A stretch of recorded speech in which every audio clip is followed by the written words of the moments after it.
Bismillahirrahmanirrahim.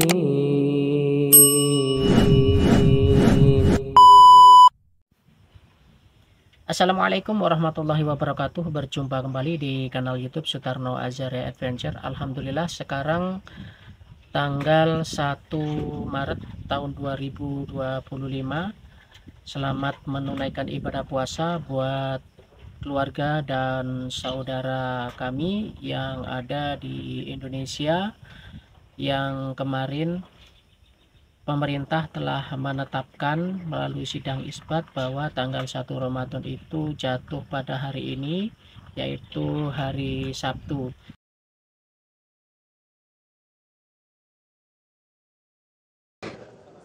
Baik, bismillahirrahmanirrahim. Assalamualaikum warahmatullahi wabarakatuh. Alhamdulillah wa syukurlah wa salatu wassalamu ala rasulillah Sayyidina Habibina Muhammadin sallallahu alaihi wasallam, amma ba'd. Bapak, Ibu, wabil khusus yang hadir di hadapan kita di sini ada Pak Ketua Komisi 8, Bapak Dasopan, kemudian juga ada Pak Kiai yang dari Majelis Ulama, ya. Kemudian juga Pak Wakil Menteri Agama mendampingi kami di sini, dengan ada Pak Dirjen Bimas Islam.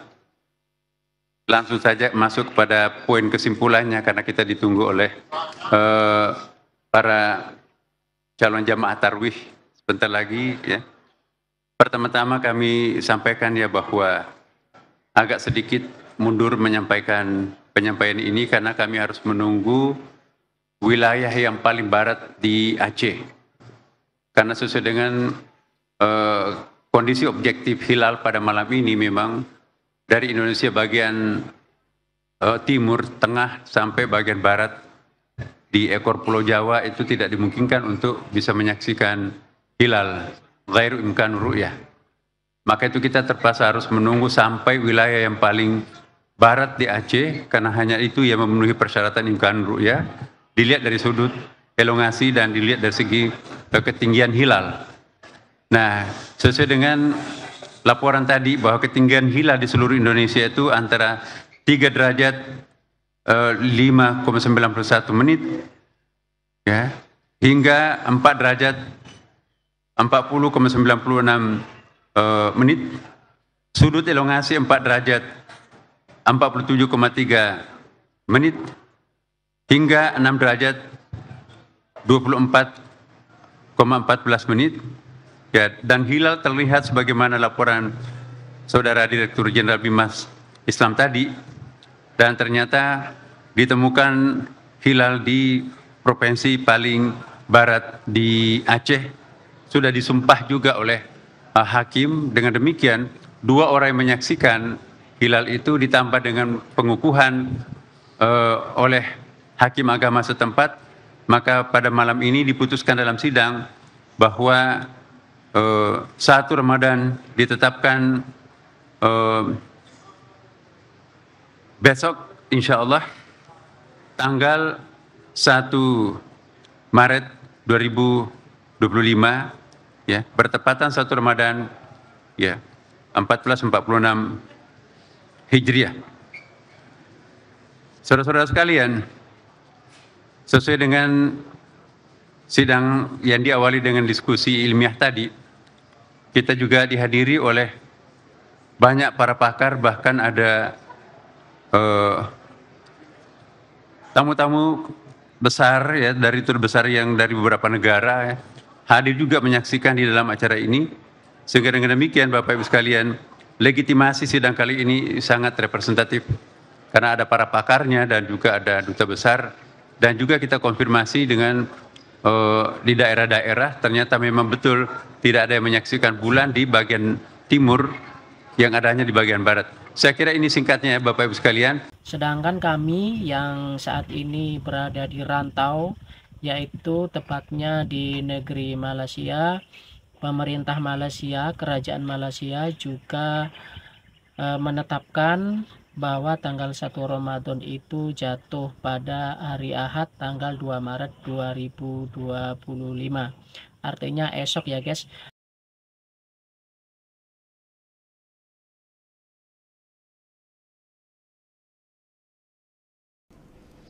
Bismillahirrahmanirrahim. Bagi menyempurnakan titah perintah ke bawah Duli Yang Maha Mulia Sri Paduka Baginda Yang di-Pertuan Agong, setelah diperkenankan oleh Duli-Duli Yang Maha Mulia Raja-Raja, maka adalah dengan ini saya mengisytiharkan bahawa tarikh permulaan puasa bagi negeri-negeri seluruh Malaysia telah ditetapkan pada hari Ahad 2 hari bulan Mac 2025. Sekian, wassalamualaikum warahmatullahi. Dan semalam kami juga sudah melaksanakan sholat tarawih di sini ya. Akan tetapi selesai sholat tarawih ternyata ada perbedaan, karena kami menyangka bahwa antara Indonesia dan Kerajaan Malaysia itu waktunya sama ya guys, yaitu kami mengira dan menyangka bahwa tanggal 1 Maret tahun 2025, tepatnya pada hari ini, hari Sabtu, itu jatuhnya tanggal 1 Ramadan. Lalu bagaimana untuk kita, untuk kami yang ada di perantauan ini, ikut mana nih?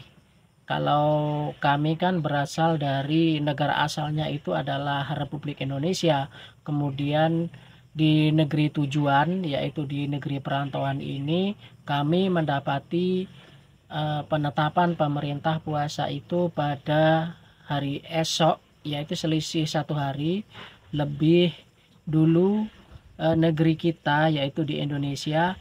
Bagaimana? Apakah kita tetap mengikuti Indonesia atau kita mengikuti kerajaan penetapan 1 Ramadan itu di kerajaan Malaysia ya guys? Berikut adalah penjelasannya.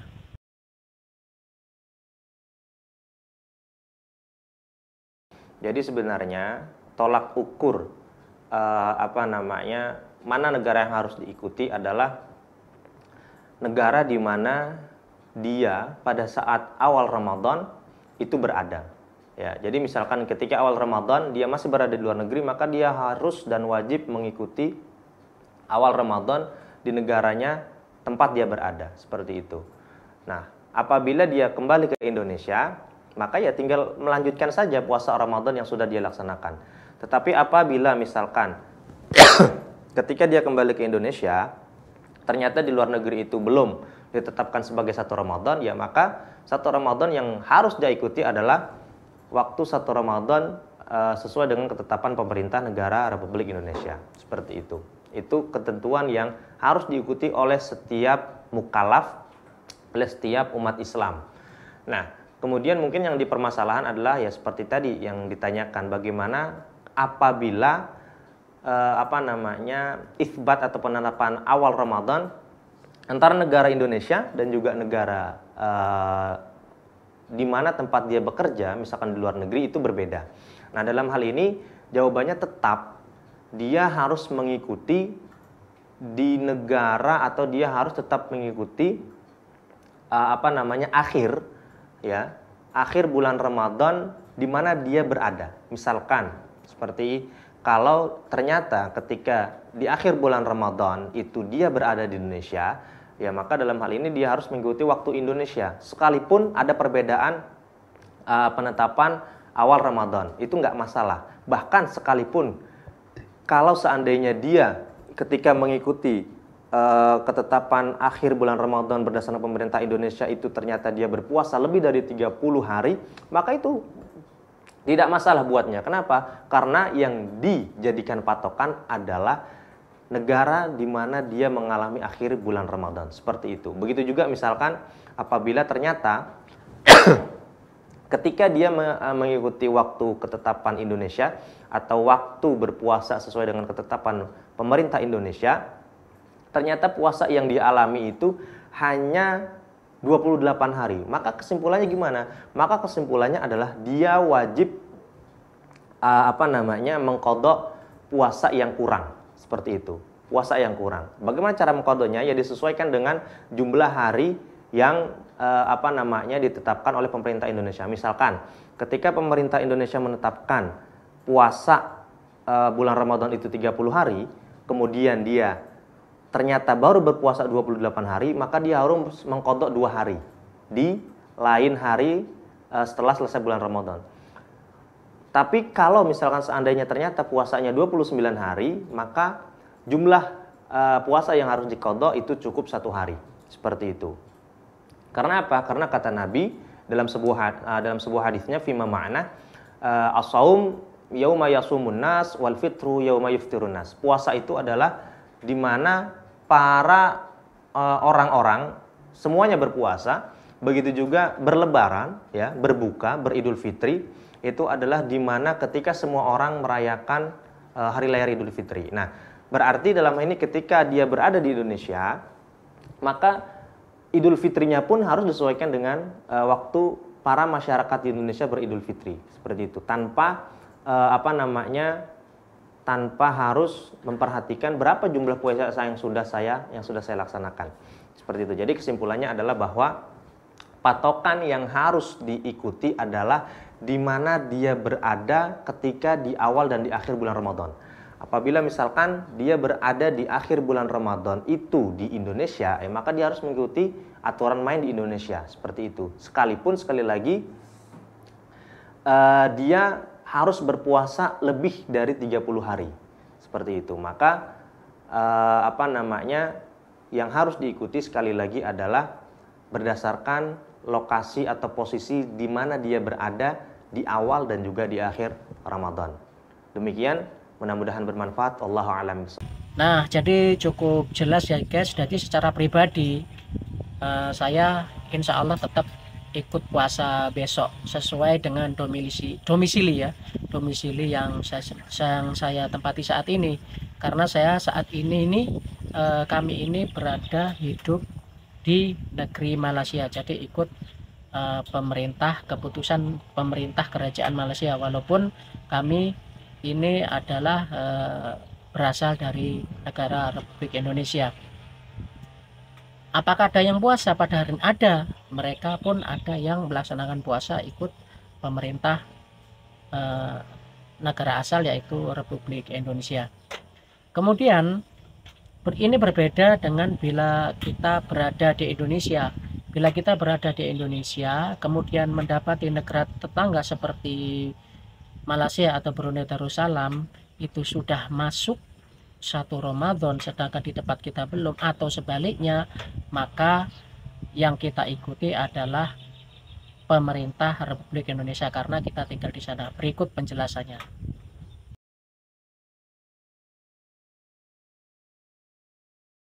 Dalam penentuan satu hisab, 1 Ramadan, Malaysia udah menentukan 1 Ramadan, Indonesia belum.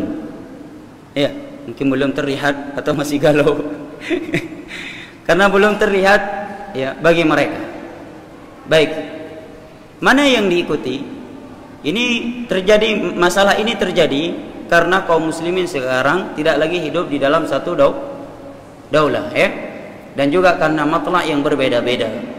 Karena matlak yang berbeda-beda. Maka dalam masalah ini pembahasan yang cukup panjang, kita skip karena waktu yang terbatas, bahwa hukum asalnya kalau matlaknya sama, maka penentuan 1 Ramadannya mestinya sama. Ya, walaupun negaranya berbeda. Kalau matlaknya masih sama, matlak hilalnya. Tetapi sekarang ini demi menjaga persatuan dalam sebuah negara, karena banyaknya perselisihan dan ya, pertikaian, kata Syekh Albani, mengikuti apa yang ditetapkan oleh negara sendiri, maka itu lebih mempersatukan kalimat kaum muslimin.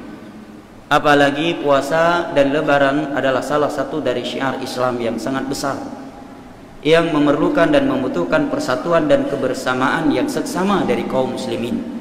Maka mengikuti penetapan negara yang kita tinggal itu lebih tepat untuk menjaga kebersamaan dan persatuan.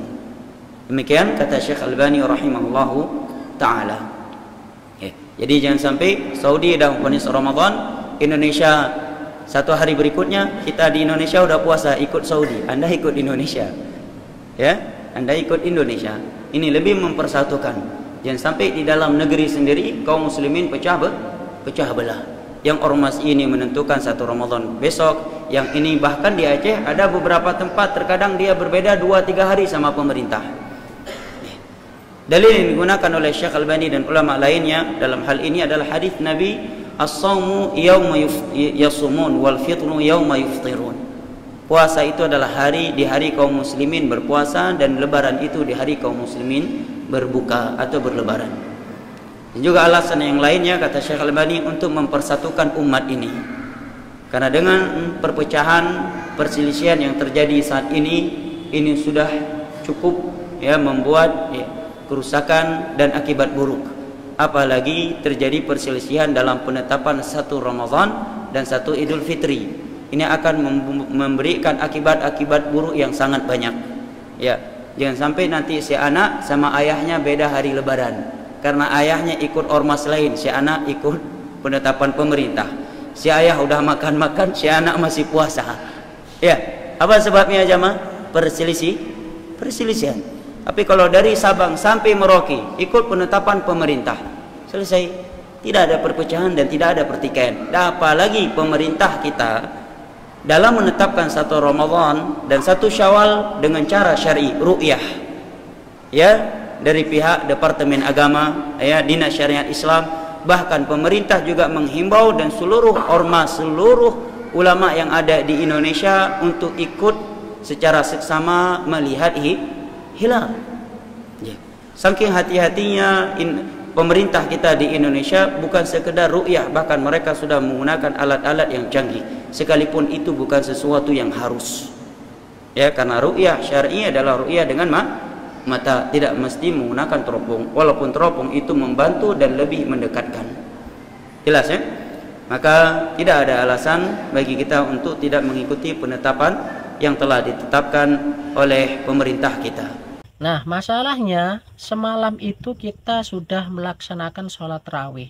Nah, kedudukan sholat tarawih ini bagaimana ya guys? Nah, baiklah, untuk sholat tarawih sendiri itu karena ini adalah sholat sunnah yang khas, sholat sunnah yang khusus, yang hanya ada di bulan Ramadan dan hanya dikerjakan pada saat malam-malam bulan Ramadan, maka sholat tarawih seperti yang ada di artikel berikut ini, kamu bisa baca sepenuhnya.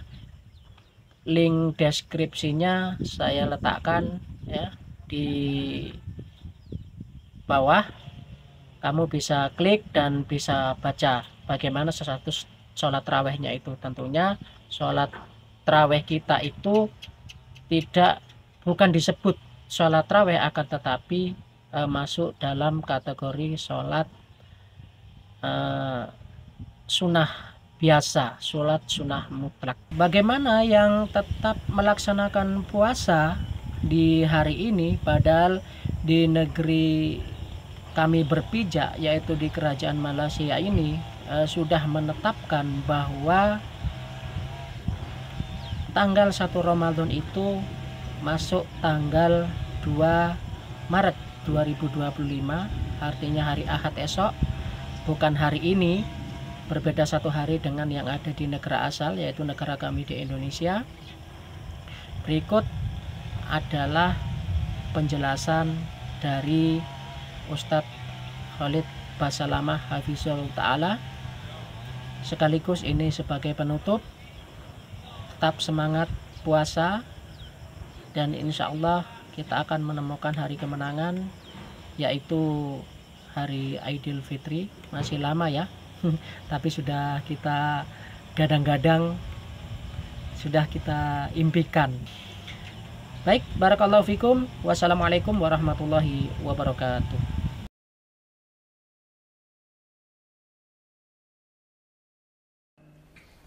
Lanjutkan bahasan kita kitab Bulughul Maram, dan kita masuk dengan izin Allah, semoga Allah berkahi, bab baru atau kitab baru, kitab puasa. Dan hadis yang pertama dalam kitab puasa ini hadis nomor 526. Dari Abu Hurairah radhiyallahu anhu beliau berkata, Rasulullah sallallahu alaihi wasallam bersabda, "La taqaddamu Ramadhana bi shaumi yaumin wala yaumain illa rajulun kana yasumu shauman falyasumhu." Hadis ini diriwayatkan Imam Bukhari nomor 35 dan 36, juga Imam Muslim nomor 762. Terjemahannya, janganlah kalian mendahului Ramadan dengan puasa sehari atau 2 hari sebelumnya, kecuali seseorang yang biasa berpuasa pada hari tersebut, maka silahkan ia berpuasa. Puasa teman-teman sekalian dijelaskan oleh para ulama dari sisi definisinya. Sisi etimologi, puasa adalah imsak atau menahan diri. Kalau dari sisi bahasa, kita menahan diri dari apapun dinamakan puasa. Menahan diri dari makan, dari minum, dari tidur, dari apa saja bisa secara bahasa namanya puasa. Tapi secara istilah atau terminologi atau secara syariat adalah menahannya seseorang dari makan dan minum serta hubungan biologis dari terbit dari fajar, ya, dari waktu fajar sampai terbenamnya matahari. Tentu ini adalah definisi agar bisa difahami apa itu puasa. Dan puasa bagi seorang muslim adalah rukun, kalau puasa yang wajib Ramadan adalah rukun Islam dia yang keempat. Dan wajib dia untuk memenuhinya, tidak boleh dia meninggalkan tanpa udzur syar'i. Dan siapapun yang punya udzur syar'i pun dibagi dua oleh para ulama, ada udzur syar'i yang masih ditoleransi karena tidak mampu lagi mengerjakan, seperti orang yang pikun, sudah tua sekali atau terkena penyakit kronis yang tidak memungkinkan dia puasa, maka ini diganti dengan fidyah. Memberi makan orang pada setiap harinya, ukurannya, takarannya sama dengan zakat fitrah, 2,5 kilo beras. Tinggal dikali berapa hari dia tidak puasa. Atau dia punya udzur yang sebenarnya udzur itu dia masih bisa gantikan puasa itu di hari lain, seperti haid, seperti musafir, sakit yang ringan, bukan kronis. Maka ini tentunya masuk dalam udzur yang dibolehkan, tapi dia harus menggantinya sebagaimana Allah katakan dalam Al-Quran, A'udzu billahi minasyaitonir rajim, fa'iddatun min ayyamin ukhra. Dia harus ganti dengan waktu yang lain. Hadis kita yang pertama dalam bab puasa diangkat oleh Ibnu Hajar rahimahullah adalah hadis tentang larangan mendahului Ramadan dengan puasa sehari atau 2 hari. Biasanya dikenal dalam ilmu hadis dengan hari syak, hari yang diragukan. Udah masuk belum Ramadan nih? Seperti itu. Karena biasanya masih perselisihan di antara ahli hilal yang melihat bulan, maka diragukan. Ini tepatnya 1 hari atau 2 hari sebelum masuknya Ramadan. Tentu ini dilarang, hari syak, lebih baik seseorang tinggalkan.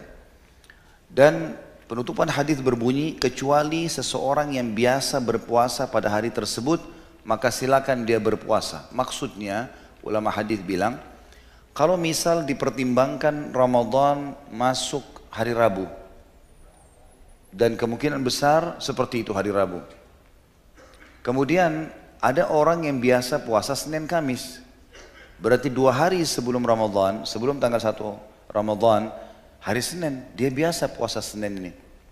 Maka di sini dia boleh berpuasa, karena rutinitasnya dia berpuasa. Tapi kalau selain ini tidak boleh, termasuk ulama memasukkan tidak bolehnya membayar hutang di waktu itu.